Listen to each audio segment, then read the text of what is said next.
मीच्या पावलांनी या मालिकेच्या येणाऱ्या भागामध्ये आपण पाहणार आहोत. सुकन्या नर्सच्या इंटरव्ह्यूसाठी अद्वैत चांदेकरांकडे आलेली असते आणि अद्वैत म्हणतो, तुम्हाला अर्धा तास उशीर झालेला आहे. परंतु आपण पाहत आहोत की सुकन्याने तरीसुद्धा रिक्वेस्ट केलेली असते की माझा एकदा इंटरव्ह्यू घ्या. तर अशा पद्धतीने अद्वैत हा बाकी मुलींचे इंटरव्ह्यू झालेले असतात आणि बाहेर रिझल्ट अनाऊन्स करत असतो कोणाचं सिलेक्शन झालं ते. तेव्हा अद्वैत म्हणत असतो की आबा चांदेकर यांची काळजी घेण्यासाठी अपॉइंट झालेल्या त्या कॅन्डिडेटचं नाव आहे असं तो अनाऊन्स करत असतो आणि सुकन्या त्याच्याकडे पाहत असते.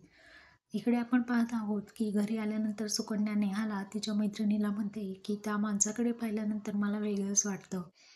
म्हणजे मी खूप पूर्वीपासून त्याला ओळखत आहे आणि वेगळ्याच फिलिंग येतात. तर हे असं का होत आहे मला काहीच समजत नाही, असं ती मनातली गोष्ट तिच्या मैत्रिणीकडे बोलून व्यक्त होत असते.